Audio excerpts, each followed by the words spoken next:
இன்றைய இறை வார்த்தை. நான் அவர்களையும் என் மேட்டின் சுற்றுப்புறங்களையும் ஆசீர்வாதமாக்கி அந்தந்த பருவ காலங்களில் மழையை பொழியச் செய்வேன். அது ஆசீர்வாதமான மழையாக இருக்கும்.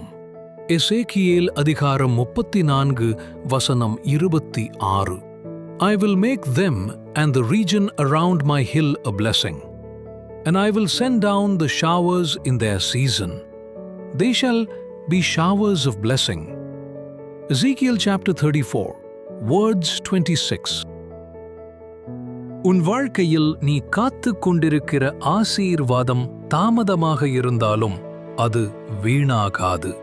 சரியான நேரத்தில் தேவன் அதை நடத்துவார். உன் வாழ்க்கை மற்றவர்களுக்கு ஒரு சாட்சியாக மாறும். உன் வீடு தேவனுடைய பாதுகாப்பும் சமாதானமும் நிரம்பியதாக இருக்கும்.